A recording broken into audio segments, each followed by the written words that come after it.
This happened about 2 years ago. I still think a lot about how different it could have gone, although it may not be a big deal. I finished my late night shift around 10 p.m.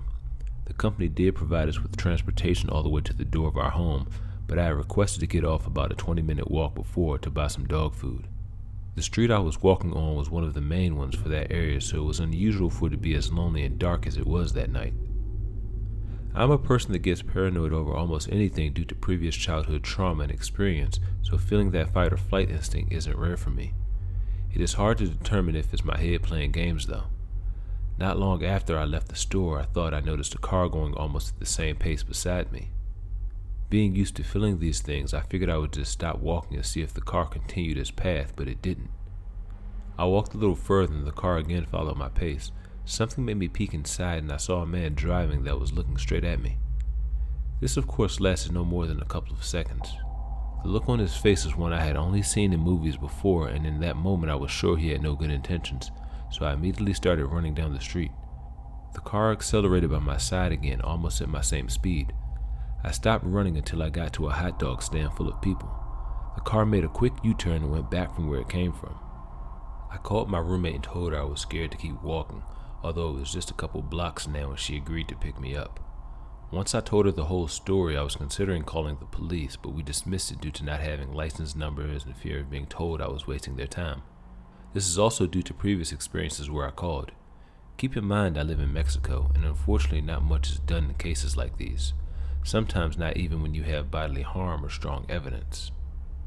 The next day while I'm at work, my roommate sends me this article from the night before where it described a car in a similar way to how I had described it, and stated that it had abducted a lady who had just clocked out from her night shift at a grocery store on that same street at around 10:30. She was taken to a secluded area where she fought and was able to get away before anything else happened to her. She described 2 men being there, and I do not recall seeing a second one, but if there was someone in the back seat when I peeked into the car, I didn't stare long enough to notice. Since then, I can't stop feeling guilt and thinking if something would have been different for that lady had I called the police. I also wonder what would have happened to me had I been abducted, since I do not have any physical strength and do not consider I could fight a man, let alone 2. I live in a new area now and had a similar experience walking to the store late at night. I now carry self-defense arms, and despite being scared, I made sure to gather video evidence, but the police did nothing. It's almost like when a company says, "We appreciate your feedback," then proceeds to dismiss it. Anyways, strangers that have followed me in a car, I really hope I never meet any of you again.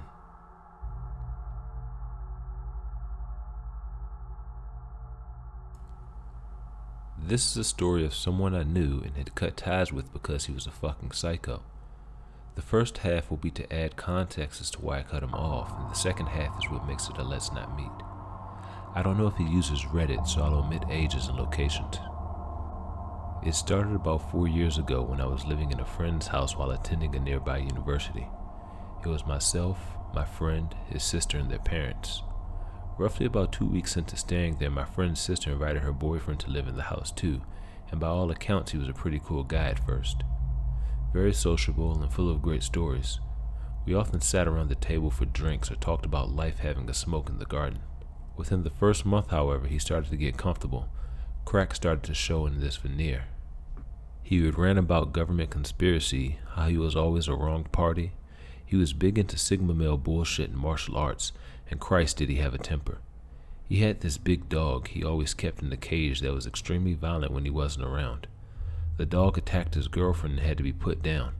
That's when the guilt trips towards her began and the ranting became incessant. About 2 months later, he had the bright idea to live in a shipping container, mainly because the parents wanted him out, and dragged his girlfriend along for the ride. I'm not talking about one of those chic little restoration jobs. This was a rented container in a storage yard among the outskirts of the town we were living in. He would intimidate and threaten the staff there constantly until they called the police. This, of course, was another conspiracy. He became increasingly abusive to his girlfriend to the point where the family got involved to get her out of there. I stuck close to them, having to pretend to be on his side until we could safely get her out. They broke up, which he blamed me for, claiming I was poisoning her against him to make her mine. She has a new partner now and they are happy. We all blocked the Psycho X on everything possible, but he continued to harass them until eventually he disappeared, or so we thought. Fast forward to last year, I started to receive messages over social media from several different accounts, blocking each one in turn when I discovered who it was. Some friendly and some hostile. One of these profiles, however, was pretending to be someone I knew from university. We talked about life and how things were going, and eventually I was invited to a house party, claiming it was a free house and plenty of people were coming. I booked the time off work, made my travel plans, and kept talking to this friend coming up to the date of the party. I mentioned it to my friend's sister and she was interested in going herself, until I mentioned the address and she panicked. The address in question was a property belonging to the crazy ex's father that was scheduled for sale. I waited until the day of the party and called the police to check the property, claiming a suspected break-in. They found 5 people there, including the ex. Parked out the front was a butcher's van equipped for food storage and a collection of knives, hammers, and rope. I'm glad I didn't go.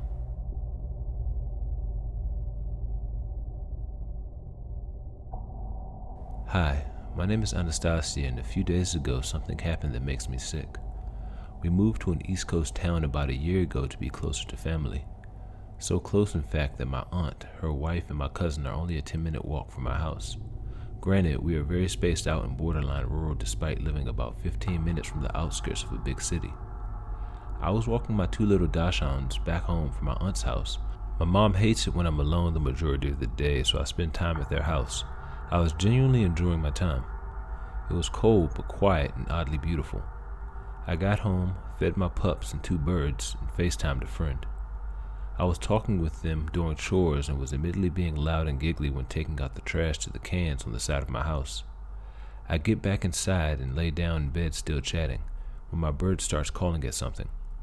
Now, anyone who has owned a parrot knows that they have distinct noises for certain moments. She has been in my family for 76 years, and with me my whole life, so I knew the sound was alarm/intrigue. I brush it off as her seeing herself in the window reflection and go back to talking to my friend. I get up to get water, and my back is to the sliding glass door, thankfully locked, and my friend has the wind knocked out of him. I'm confused and think he's hurt. He tells me, "Nastya, go back to your room, now."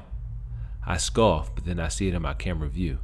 There's a man with his face and hands pressed up against the glass door. He's a middle-aged white guy in a gray pullover and dark pants, and a grin on his face. My friend, ever the best in panic situations, tells me, "Don't look at him, just go to your room." I was shaking so hard. I'm blubbering and decide to lock myself and my dogs in my closet. My parrot is still going crazy. English isn't my first language, and it's bad when I'm shocked, so I revert back to my native language, which she doesn't know. "Emmy, da ist ein Mann an meinem Fenster, bitte hilf mir." The tapping has stopped, and I think it's over when I realize something that makes my balls drop into my chest. I left the front door unlocked when I took out the trash. This keeps getting worse, and I beg my friend to hurry. The tapping thankfully returns to my window, and I can only close my eyes and hope that someone gets here fast. It feels like an eternity, crying to another teen who's breaking multiple traffic laws. Never before have I been grateful to hear another man's voice yelling outside my window at 1 a.m. It was my God-sent neighbor. Apparently, his pregnant wife was having bad nausea and went out on the deck, and where it's situated you can see my whole backyard. She got a bad feeling after seeing the unfamiliar man approach my door and woke her husband to check it out. I'll thank God every day for her, because I think she saved my life. I let my neighbors into my house, and my aunt comes home about 4 minutes later packing major heat. My friend not long after her. I go from home alone to an impromptu house party of concerned people. The police come like 10 minutes later, like they didn't just take 30 minutes to arrive to the scene. What the freak? Is this normal? On the brighter side, my bird wasn't too alerted by this encounter and went back to eating not 5 minutes later, and my dogs were just happy to see people. My friend has been staying the nights with me since. I'm finding it hard to be home alone, despite the fact that an arrest was made. I'm so thankful that my neighbors had such good instincts and that my aunt and friend were so quick on their feet, because this could have been a lot worse. So, man in my window, let's not meet. This story happened 3 years ago, around the time that COVID started, so it was a while back but still worthy of a post. It was early 2020 and I had just gotten a new job in a small town near my area. While looking for a place to live, my sister offered to rent her house to me. She had bought the house 2 years prior, but she and her husband didn't really take to it and their commute to work was long, so they moved out and the house was uninhabited. Luckily for me, it was actually pretty close to my workplace, around a 40-minute drive, and my sister pretty much rented it for free to me. I just paid for the water and electricity and looked after the house. I was living there for a solid 2 or 3 months and had already gotten used to it. One night after coming back from work and parking my car, as I walked toward my door, I noticed something odd. There was a cigarette butt on the curb to my house. I leaned down and picked it up, thinking that it might have been mine since I'm a smoker, but after looking at the brand name, I realized that it wasn't mine and threw it away. I didn't think much of it and just shrugged it off as some asshole throwing it at my curb. I went on with my night and nothing unusual happened. 2 days later, I was once again walking to my house when I spotted a few more cigarette butts, this time near my porch. Needless to say, I was pissed off and thought that someone sat on my porch and smoked, but since I didn't know who it was, there was nothing I could do about it. I noticed that they were put out pretty recently, so whoever it was probably walked off as I was approaching. That night, I was watching a movie on my laptop and it was pretty late, past 1 a.m., so I was surprised when I heard a car passing by. It's a suburban neighborhood and it was COVID, so people rarely ventured out at night, but I didn't think much of it. Around half an hour later, I was surprised when I heard chattering nearby. I listened intently, but I couldn't hear what they were talking about as their voices seemed almost muffled and quiet. By this point, I was getting a bit unnerved, so I stopped the movie and quietly got off my sofa and walked to the front door to make sure that it was locked.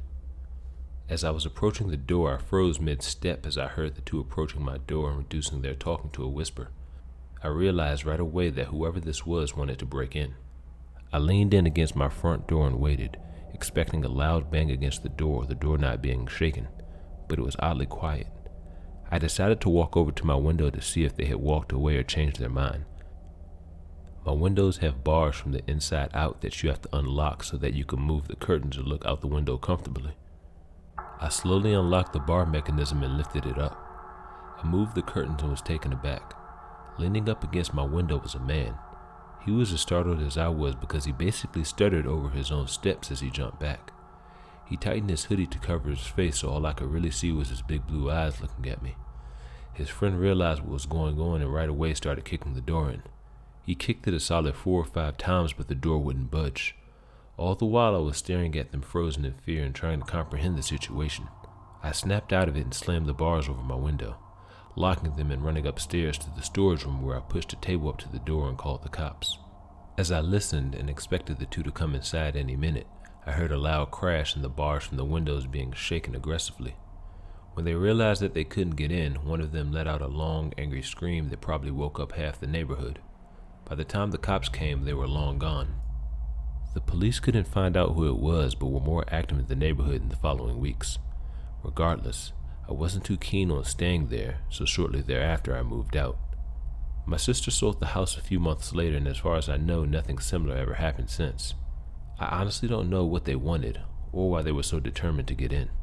But whoever it was, let's not meet again.